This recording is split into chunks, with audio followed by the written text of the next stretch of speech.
안녕하세요. 사연을 부탁해입니다.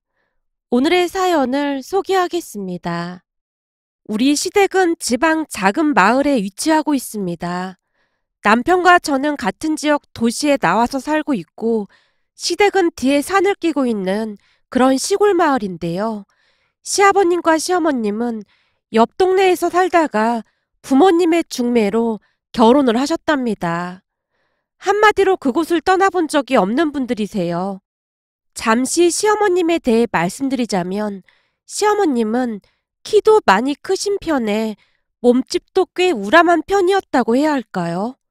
우리가 결혼하고 얼마 뒤 할머님께서 제게 농담조로 말을 하기도 했거든요. 네 시애미 별명이 뭐였는지 아니? 별명이요? 제가 놀라서 묻고 있자 할머님께서 웃음을 참으며 별명을 말씀해 주셨어요. 곰이었어, 곰. 곰이요? 그래, 너도 보다시피 네 시애미가 한 덩치 하잖니. 지금은 나이가 들어서 조금 작아진 건데 예전에는 어마어마했다. 근데 하필이면 저 덩치를 네 시누이가 물려받았지 뭐니. 난 우리 손녀가 결혼도 못할까봐 어찌나 걱정했는지 몰라. 형님이 왜요? 키도 크고 보기 딱 좋은걸요? 지금이야 살도 빼고 그랬으니까 그렇지. 전에는 아주 거대했어. 방에 애미랑 손녀가 누워있는 거 보면 곰 2마리가 누워있는 것 같았다니까. 근데 어느 날부터 살을 빼기 시작하더니만 멀쩡한 신랑감을 데리고 왔지 뭐냐. 비록 네 시어머니가 무뚝뚝하지만 속이 참 깊은 사람이야. 할머님은 시어머님을 많이 믿고 의지하는 모습이었습니다. 하지만 시어머님은 말도 거의 없고 시종일관 무표정이었기에 저는 시어머님이 약간은 무서울 수밖에 없었어요. 간혹가다 제가 실수라도 하는 날이면 시어머님의 얼굴에 불편한 기색이 역력했거든요. 시어머님에 비해 저는 워낙 마른 편으로 키도 작았습니다.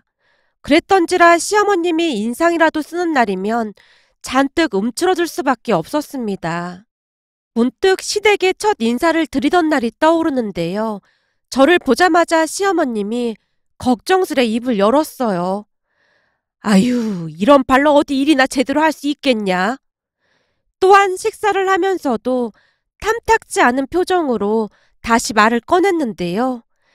밥을 그렇게 깨작깨작 먹으니까 약해 빠졌지. 이렇게 듬뿍 벗어 복스럽게 먹어야 없던 복도 들어오는 거야. 그렇게 밥 먹으면 오던 복도 다 달아나겠다. 엄마, 그만 좀 해. 내가 우리 시댁 식구들 밥 먹는 거 보니까 밥그릇 자체가 달라. 뭐? 밥그릇이 다르다니? 그게 무슨 말이야? 그니깐 우리 집 밥그릇 자체가 문제라고. 혹시 우리 집 밥그릇이 다른 집에 비해 2배나 크다는 건 알고 있는 거야? 우리 집 밥그릇이 크긴 뭐가 크다고 그래. 어마어마하거든. 그니깐 잔소리 좀 그만해. 시누이가 시어머님을 나무라고 있었는데요.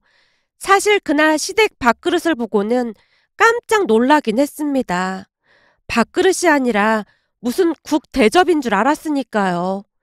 그렇게 많은 밥을 억지로 다 먹느라 집에 돌아가서 소화제까지 먹어야만 했거든요. 다행히 시누이가 방패막이가 되어줘서 나중에는 시어머님이 말을 많이 아끼는 모습이었어요. 결혼하고도 한동안 시어머님과 서먹서먹할 수밖에 없었는데요. 워낙 무뚝뚝한 분이셨기에 저도 모르게 피하기 바빴으니까요. 하지만 할머님 말씀처럼 시어머님은 마음이 참 따뜻한 분이었습니다. 혹시나 시댁에서 식사라도 하는 날이면 제가 좋아하는 반찬들만 가득했으니까요. 오죽했으면 시누이가 질투 섞인 말을 꺼내기도 했습니다. 며느리한테 잔소리만 하는 줄 알았더니 그게 아니었네. 아니긴 뭐가 아니야. 그렇잖아. 반찬이 전부 해산물이잖아. 그게 뭐가 어떻다고 그래. 우리 집에서 해산물 좋아하는 사람은 올케밖에 없잖아. 쓸데없는 소리 하지 말고 얼른 앉아서 먹기나 해. 순간 시어머님의 얼굴이 약간 불그스름해져 있었습니다. 거기다 식사를 하는 내내 시어머님이 일회용 비닐장갑까지 끼고 일일이 새우 껍질을 발라서는 제 밥그릇 위에 올려주셨어요. 어머님, 제가 먹을게요. 어머님도 얼른 드세요. 너 새우 까는 거 보면 속 터져서 그래. 어떻게 된 게 새우 하나를 가지고 세워라 내워라 그러고 있어. 얼른 많이 먹어라. 그렇게 삐쩍 말라서 어디 힘이나 쓰겠냐? 시어머님이 계속해서 제 밥그릇 위에 반찬을 놓아주자 시누이가 또다시 말을 꺼냈어요. 엄마, 너무 옳게만 챙기는 거 아니야? 딸도 좀 챙겨봐. 넌 네 팔뚝을 보고 그런 소리를 해.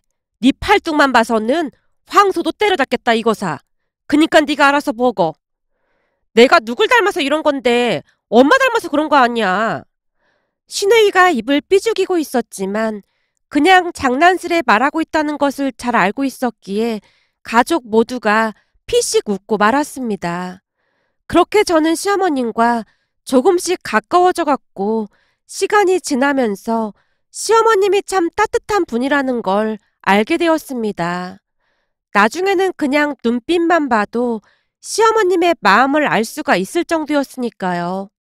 그러던 어느 날은 서울에서 회사를 다니던 도련님이 서울에서 나고 자란 예비동서를 데리고 내려왔어요.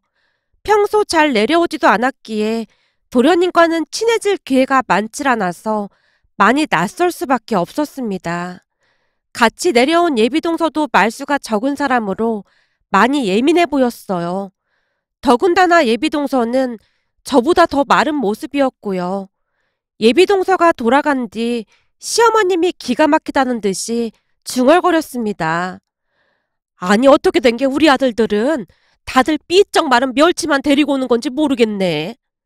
엄마, 그걸 몰라서 물어? 잘 생각해봐. 뭘 생각해봐? 동생들이 엄마랑 나를 보고 자랐으니 그런 거지 뭐긴 뭐겠어. 나 같아도 그랬겠다. 시누이가 피식 웃고 있었습니다. 그 뒤 서방님과 동서는 결혼을 했는데요. 동서는 저보다 훨씬 예민한 사람으로 시어머님이 조금만 잔소리를 하면 눈에서 눈물이 뚝뚝 떨어지곤 했어요. 그 바람에 시어머님이 동서한테 짜증을 내기도 했고요. 너는 어떻게 된 게 허구한 날 눈물바람인 거야? 어머님이 무섭게 말씀하시니까 그런 거잖아요. 얘가 생사람 잡네. 내가 언제 무섭게 했다고 그래. 지금도 막 무섭게 하시잖아요. 처음에는 눈물만 흘리던 동서가 소리까지 내서 울기 시작했고 시어머님이 당황한 기색이 역력해 보였습니다. 시끄럽고 얼른 가서 눈물이나 닦아라. 어머님은 왜 저만 미워하세요? 형님한테는 안 그러시잖아요. 그야 첫째는 너처럼 울진 않잖니. 이건 허구한 날 눈물바람이라 무슨 말을 할 수가 없어. 어머님 거짓말하지 마세요. 밥 먹을 때 형님 밥그릇에는 반찬도 막 올려주시고 그러면서 저한테는 안 그러시잖아요. 그야 네가 워낙 예민하니까 눈치가 보여서 그렇지. 어머님 진짜 너무하세요. 동서가 눈물 콧물 범벅이 된 채 말을 하고 있었기에 제가 급히 동서를 데리고 밖으로 나왔습니다. 분위기가 워낙 심각해 보였기에 제가 동서를 데리고 시내로 나와서 차를 마시며 차분한 목소리로 동서에게 물었어요. 동서, 그동안 쌓인 게 많았나 보네. 어머님이 저만 싫어하시잖아요. 아니야.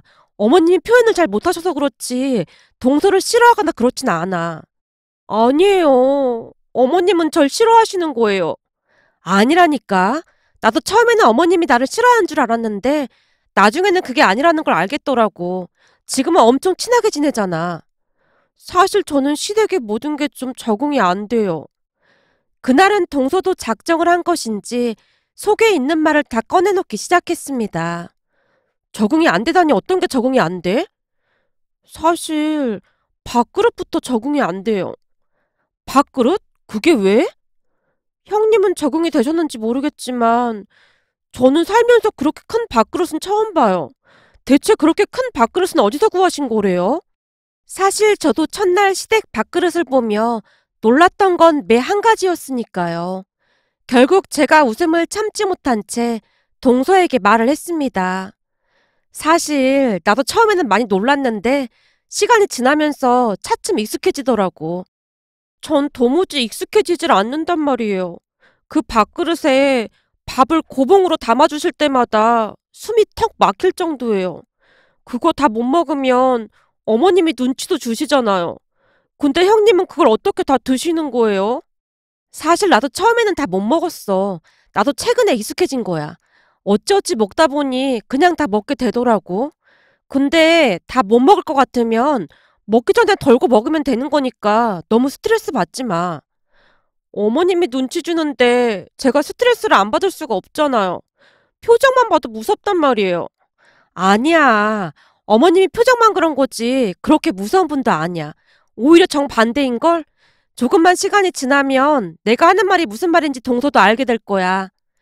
계속해서 동서를 달래고 있었지만 동서는 제가 시어머님 편을 들고 있다며 여전히 삐친 상태였습니다. 그 뒤 동서는 불만 가득한 표정으로 서울로 올라갔어요. 그렇게 시간이 얼마나 지났을까요? 시아버님 생신을 맞아서 가족들 모두가 시댁에 모였습니다.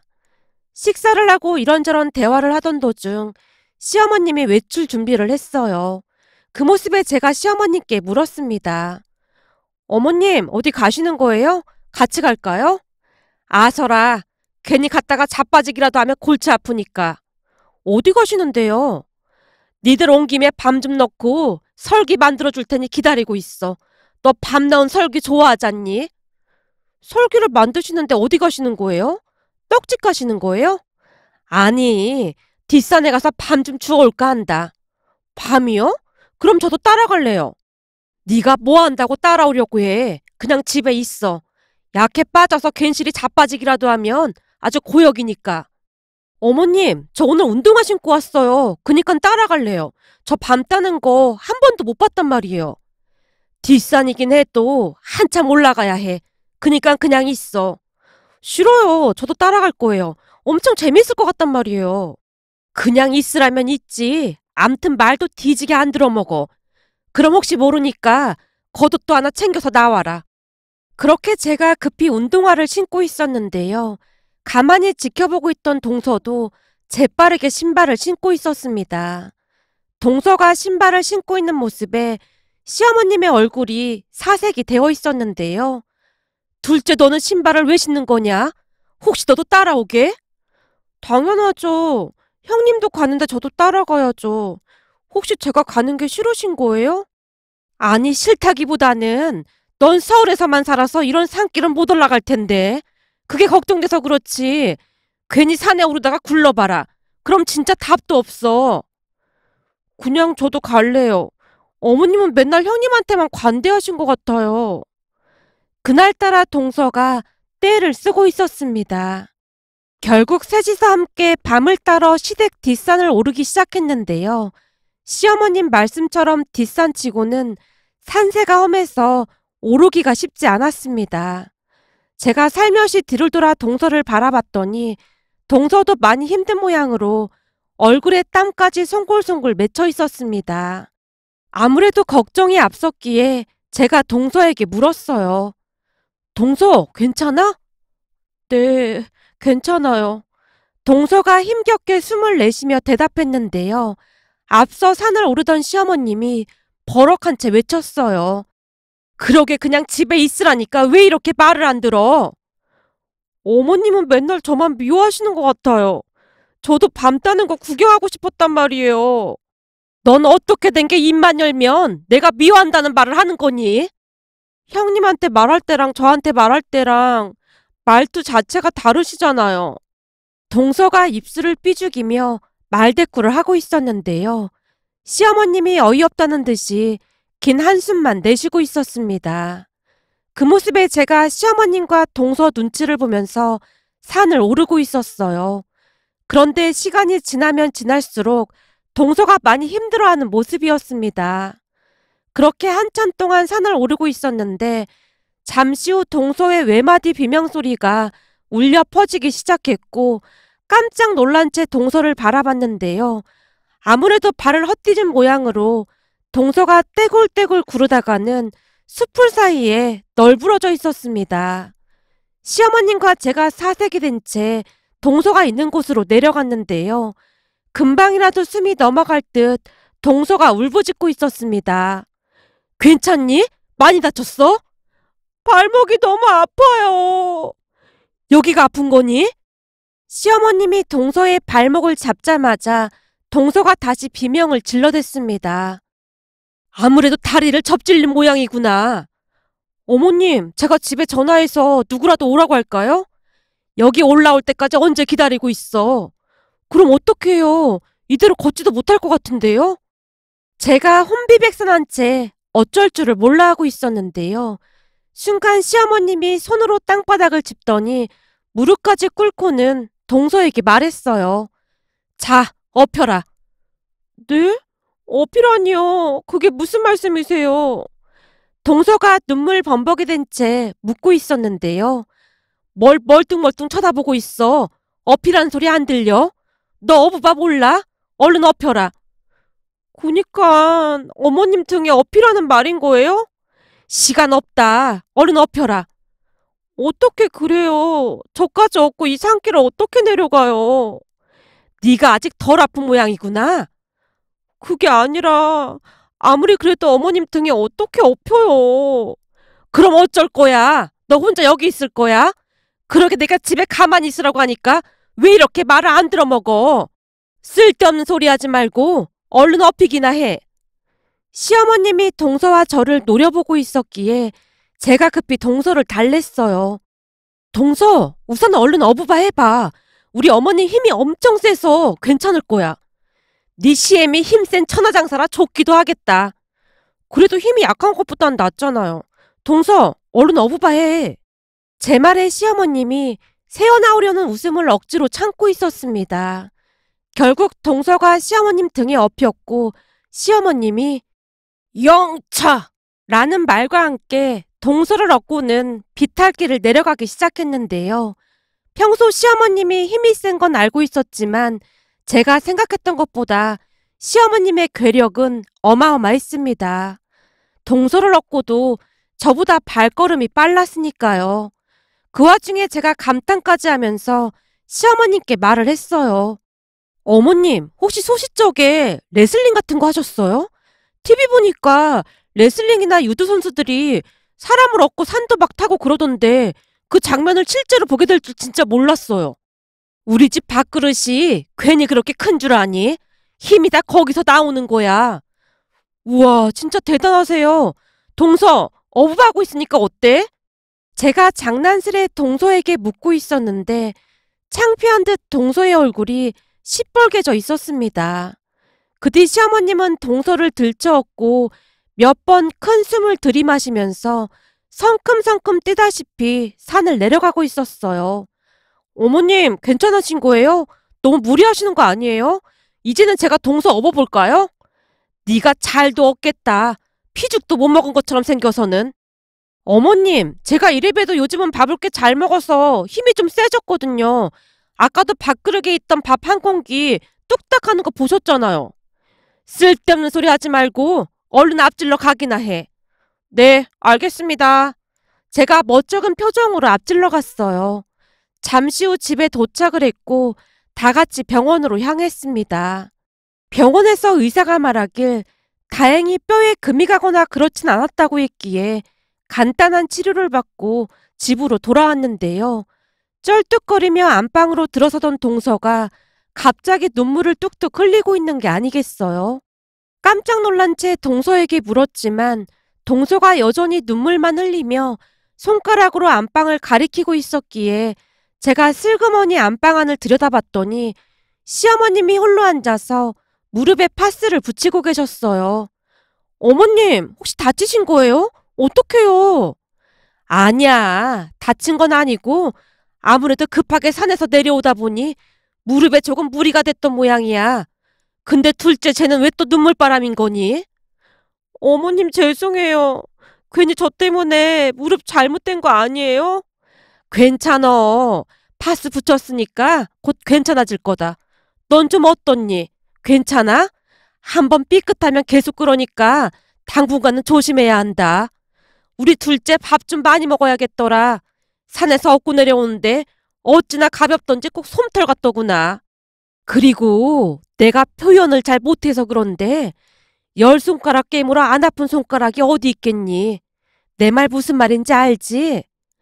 시어머님이 별일 아니라는 듯이 툭툭 털고 일어나서는 주방으로 향하고 있었습니다. 그렇게 동서는 한참을 눈물을 흘렸어요. 그러던 어느 날은 동서가 우리 모두를 시댁으로 불러서 갔는데요. 아주 뿌듯한 표정으로 입을 열었습니다. 이것 좀 보세요. 제가 보니 밥그릇이 너무 오래된 것 같아서 제가 진짜 어렵게 구해온 거예요. 제가 특별히 어머님이 좋아하시는 이 꽃무늬로 해달라고 했어요. 마음에 드세요? 아니, 이 밥그릇은 어디서 구한 거니? 내 마음에 아주 쏙 드는구나. 꽃이 영롱한 게 보통 예쁜 게 아니네. 이 정도 크기 밥그릇 구하기 어려웠을 텐데 어떻게 구한 거니? 제가 아는 사람 중에 도자기 하는 사람이 있거든요. 그래서 제가 특별히 부탁했어요. 어머님, 저 잘했죠? 그래, 아주 잘했다. 그렇잖아도 그릇 바꿀 때가 돼서 알아보고 있었는데 아주 맘에 쏙 드네. 그릇을 요리조리 돌려보던 시어머님의 얼굴에 웃음이 만개해 있었습니다. 그렇게 동서도 시어머님의 마음을 알게 된 것인지 어느새 동서도 시어머님께 조금씩 익숙해져 가는 모습이었어요. 그 뒤부터 우리 가족은 서로 아끼고 사랑하며 그 어느 가족보다도 화목하게 잘 지내고 있답니다. 문득 시댁에 갔다가 밥상 위에 올려져 있던 밥그릇을 보며 예전 일이 떠올라서 이렇게 글 남겨봅니다. 오늘의 사연은 여기까지였습니다. 즐겁게 보셨다면 구독, 좋아요 부탁드립니다. 고맙습니다.